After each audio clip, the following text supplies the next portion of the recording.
and he is our guest tonight on Westchester Newsline. Sri Chinmoy, thank you for coming by. We appreciate it. What do you see as the spiritual mood of this planet right now with all the recent events that have been happening? And I strongly feel that the world is progressing.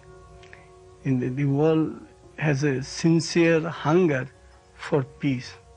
Sometimes we unfortunately enter into where we wage war and so forth.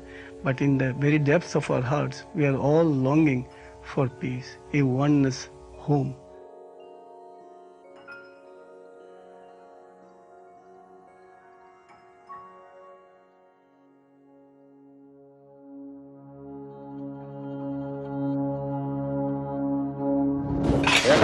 I think he's through! Don't try it at home. It's not the size of the stone in your lift. Finally, another day, another world record for Sri Chinmoy. Is the reason why you lift that stone. If he lifted you and me, he'd be lifting 200-pound dumbbells. And what, that one?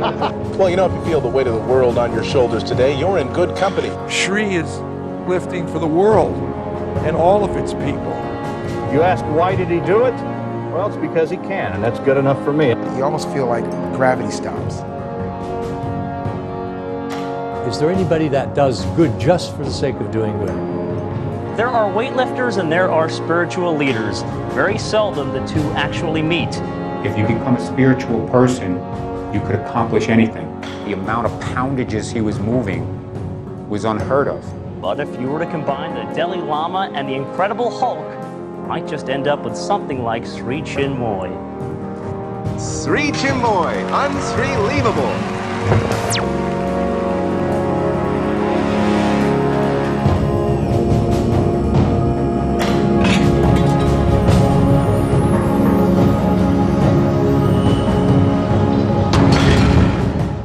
Welcome back. We're looking at the power of spiritual healing. Can this ancient notion be applied to modern conflicts? Or is it naive to think that such archaic beliefs have a place in our technological society? Observe what Sri Chinmoy does and a common theme becomes apparent: simplicity. In the colourful acrylic paintings of birds, in the line drawings also of birds, 9 million of them to date, he says, and in everything, strength. A strength that lets this 67-year-old fitness advocate perform feats that most men half his age would not consider trying. Sri Chinmoy uses these demonstrations to draw attention to his work for peace. He says that physical and spiritual strength works in harmony to create peace.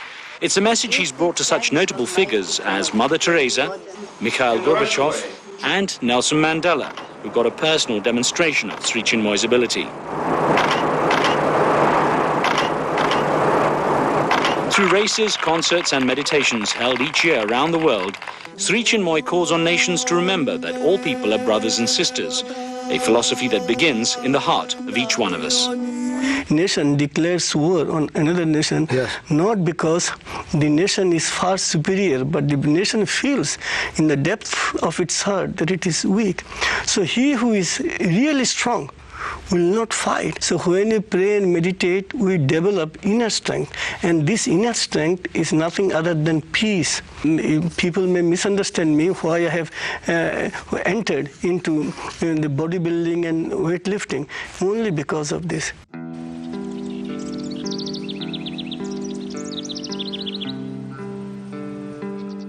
I first heard about Sri Chinmoy back in 1986. He had one of his disciples. And she came to our office one day with a whole list of questions. I said, who was this for? And she mentioned Sri Chinmoy and what he was attempting to do, getting involved in weight training. And wasn't long before she was back again with another load of questions.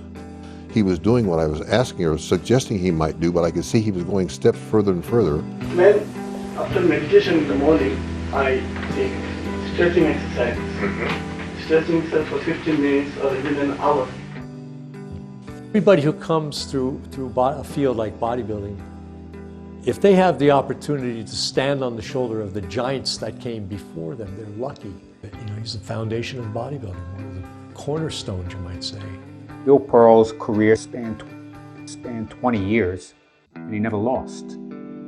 And even in the last contest in 1971, He let the bodybuilding world know through every magazine at that time that this would be his last contest, and if you wanted a shot at him, this was it. And a lot of people went in that contest to try and knock him off, and they couldn't. I had the biggest chest in the world. It was over 60 inches with a 32-inch waist.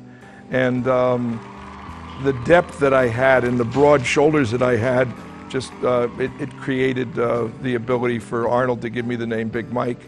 And obviously to be mentioned with Bill Pearl and Arnold and Frank Zane and so forth, I'm honored to be in that discussion. And then you had Sri, and Sri was in his own category of strength. Sri Chinmoy, he was my friend. There are certain people you just get along with, then there are certain people that you like, and then there are certain people that you love. He was one of the people that I loved. I am a student of peace. I feel that physical fitness is of paramount importance in achieving peace of mind. In the hoary past, spiritual masters would sit in caves for 20, 30, 40 years and meditate only for their own realization. And they would give very, very little attention and importance to the body. But Guru got the express command that now in the current day that the body and the spirit must go together. The fact that he was interested in lifting weights, I found very unique among spiritual teachers. He's the only one. Age is in the mind and not in the heart. When he started his weightlifting career, I don't think he had any intentions of following through and doing what he did with his career. God wants me now to be a weightlifter, and if he wants me to be a runner or tennis player, I will gladly do it. To please God in God's own way is the message that meditation offers us.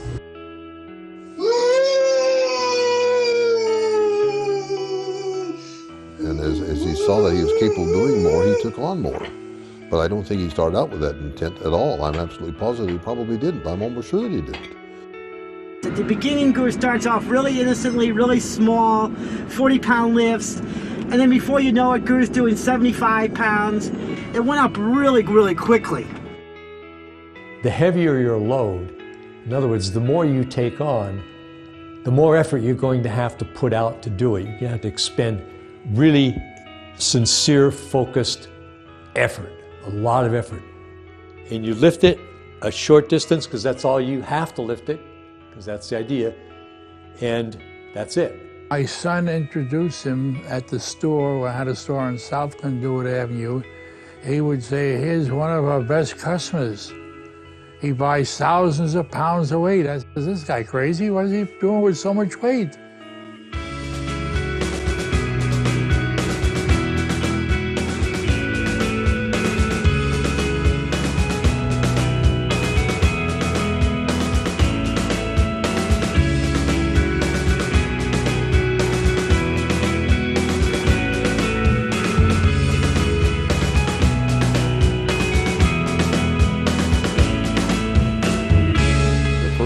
I met Guru, as Guru was walking toward me, I honestly saw a light over his head as if it were a halo. And he absolutely glowed. And I was so shocked by this, I didn't know if I was to bow, get down on my knees and say whatever to do. I was absolutely stunned just by him walking toward me. It was the darndest thing I've ever seen in my life.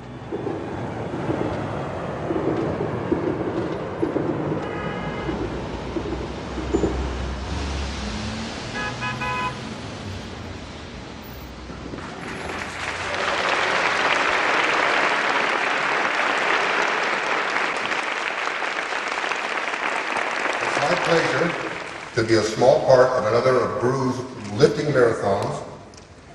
I can't describe in words of what you're going to see this evening. I've used every word that you could possibly imagine, a positive word on Guru in the last 15 to 20 years I've been involved with Guru. And when you sit back and think that a gentleman at the age of 73 is doing things that I could not do in my prime, or what I even attempted to do back then, and I certainly would not attempt to do it now. You have to understand that when Guru does a lift, he's attempting to do more than he's ever done before in his life. And so he's not playing this game at a low end of the ladder. He's at the very peak of what he is physically and mentally capable of doing. And if you want to see a tremendous amount of success from Guru this evening, doing something he has never done before in his life, the more help he gets from you, the better we're all going to be.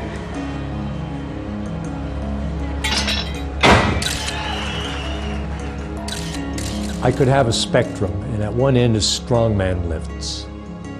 Next comes Olympic weightlifting. Next comes powerlifting, and at the other end is bodybuilding. Olympic lifters, you have rules. In bodybuilding and a contest, there are rules. Powerlifting, there are rules. Guru had no rules. He did what he wanted to do, and he didn't care what the other person did. He played the game according to his rules, not their rules.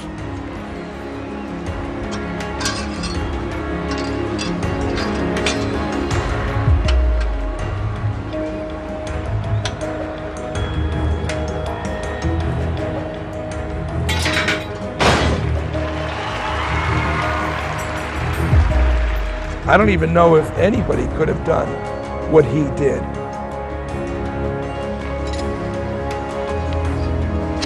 Both 100 pounds, the most he's ever done.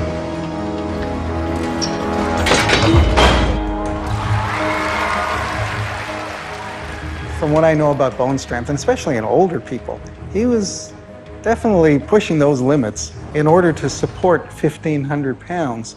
That is pretty close to the limit that your thigh bone literally can support without crushing.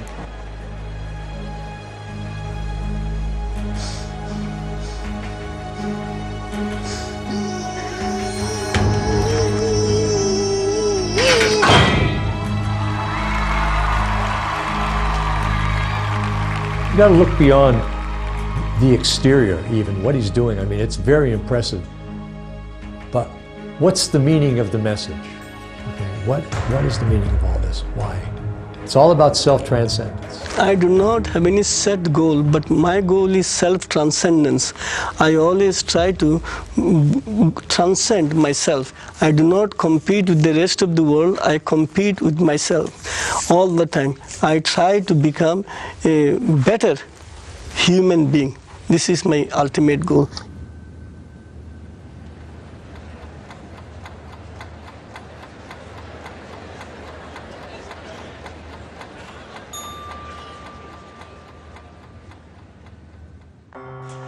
I'm actually a 6-time Canada strongest man, 2 times North America strongest man. I was strongest man in the world 2002.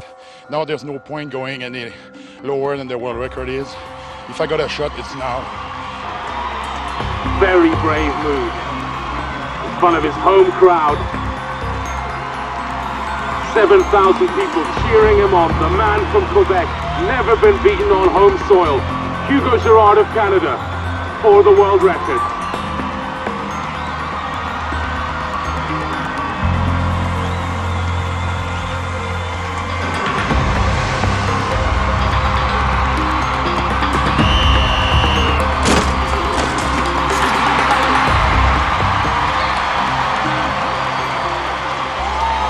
When I met Sri Chinmoy, to me, I must say I was impressed with his lifting, but I was mainly impressed with the spirituality and the energy who came out from him. I felt peace. I felt something deep. I make a comment time and time, Sri Chinmoy would lift anything that was heavy. Period. I mean, he didn't have to hold it for 10 seconds or 50 seconds. If the thing got up and down and there was air between whatever it was, Guru was happy. There were some times that I felt alarmed, and then there he was putting himself under that weight, and so it always worried me. I guess that's the mother in me.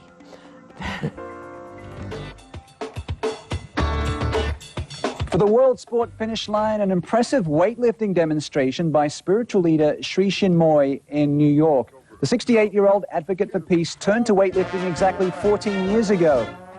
Nine-time Olympic gold medalist Carl Lewis, roughly 90 kilos on a 2,500 kilo elephant. I'm always up for a big challenge. You never know what to expect when it comes to guru. Yes, just up. No problem for Sri Chinmoy. It's simply a case of mind, or maybe soul, over matter. Hey, you can't fake a picture. I don't care how much leverage you're using. You can't fake a picture with an elephant. Unless you have a midget elephant. This is a big elephant. To be lifted was amazing because you really clearly felt the movement. So Satisfaction within. You're kind of obsessed with Chinmoy. I love this I've guy. noticed the second time you use this guy. I can't get enough Sri Chinmoy. We've noticed. And people used to write to me and criticize me. How can you give him publicity? He's not lifting in, it's using leverage. I said, using leverage. But with the leverage, you need the strength. it's a lot of times I say, oh, what a crazy, but how they talked about, the interviewer talked about, oh, how inspiring that was.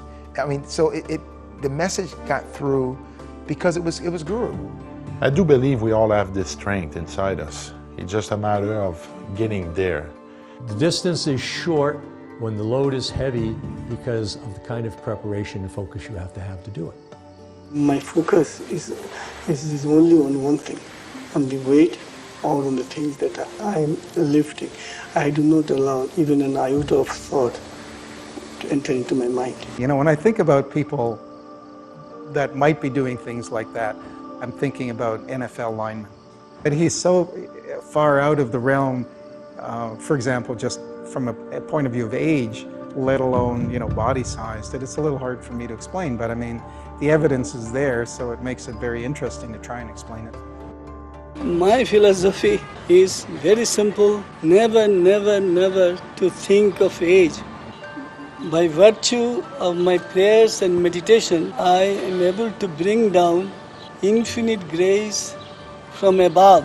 I entirely depend on God's grace. If you are wise enough, then there is no such thing as impossibility.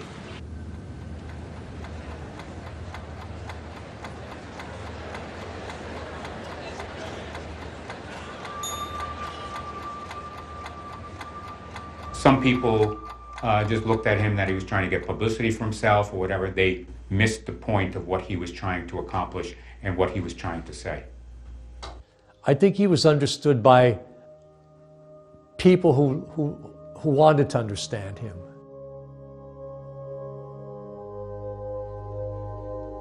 To be appreciated by an organization like yours is a real shot in the arm. But I wish you of good luck and success in what you're doing. It's in the interest of the entire humanity and the world. You know, you can't just go to a newspaper, TV station and say, I want to talk about peace and compassion. They're not going to be that interested. But if you're lifting 1,000 pounds, there's some interest there and people cover it. 70-year-old Sri Chinmoy literally lifts people up to inspire them. It's all a part of his Lifting Up the World with a Oneness Heart program. He congratulates individuals for their achievements with his special one-arm lift.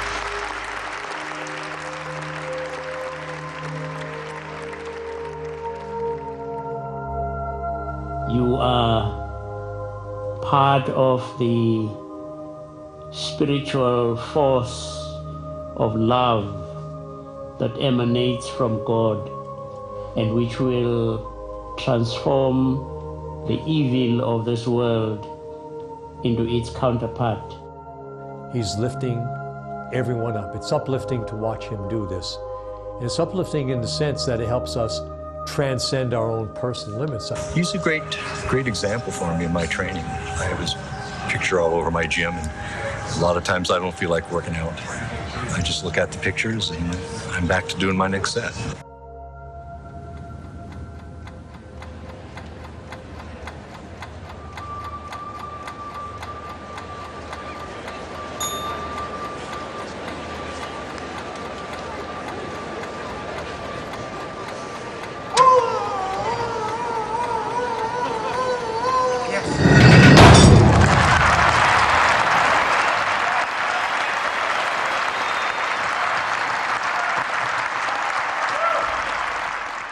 you look through Guru's career of lifting, when he was younger, first beginning, he did most everything from a standing position because his body was physically capable of doing this. He hurt his knees. He started doing everything in a seated position because his knees would no longer support what he's attempting to do. So then he was lifting a great thing with two hands. With time, one of his shoulders went bad, he was lifting with one hand. When the shoulder went bad again, he started doing seated wrist curls with a dumbbell that weighed 270 pounds. It looked like, which was ridiculous. But he did feats of strength that would hurt the average person who trained. Guru did not give up. He worked his body from the beginning I knew him, from standing to seated to only what he could still move, and he still did not give up on life or give up what he was attempting to do. He did not give up. And I don't think people realize not how difficult it is to lift all these things, but over the period of time. The fact that he spent 4 hours doing it is an incredible feat of endurance as well as strength. To have the mental concentration and focus to stay at a peak level for that time, that to me was what was amazing. So it makes you understand your own potential by him achieving his own potential. I think Sri Chinmoy's legacy in the weightlifting world is the fact that there are no limits.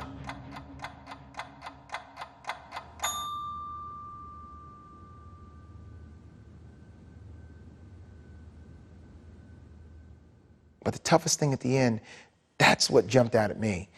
Had a small little car, they called it a little smart car, but the thing still weighed maybe, I don't know, 2,200, 2,500 pounds. And the average person would just crumble.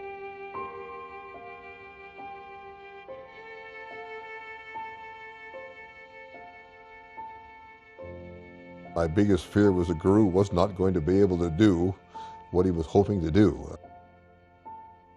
It was a true 2,200 pounds on his back. He had to lift the car because he had let other people know, gosh, if Guru can lift the car, I can do anything. That it wasn't about him, it was about everyone else. Well, Bodhisattva is a being who comes back through history at times when his or her influence is needed. And it's to help humanity. And bodhisattvas take a vow that they will not enter final enlightenment until all sentient beings are saved. And I think Sri Chinmoy is very, very much a bodhisattva. There was a sort of if there's different degrees of mortality, he was about as high up as you could get.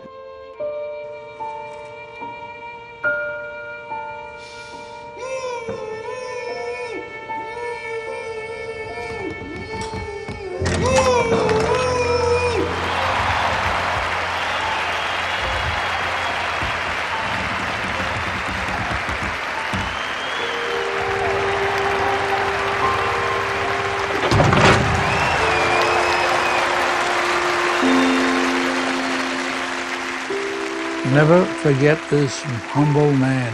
He was very humble. Never forget him. He loved people. He loved to be around people and to help people.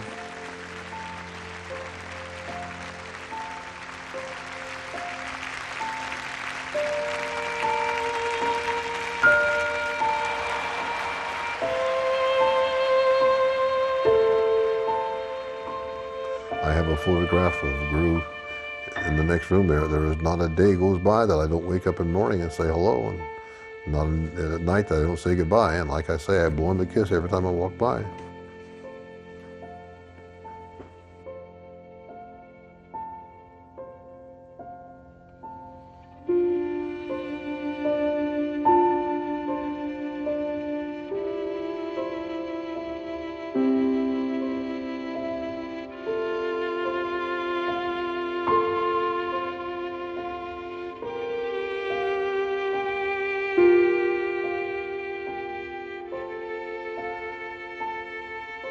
You said you're an optimist. You're hopeful for the future. Why? because our source is all illumination. If our source is all joy, all love, all compassion, how can it be otherwise? A day will come by virtue of our prayer and meditation, feeling of oneness, we shall be able to inundate the world with peace and love.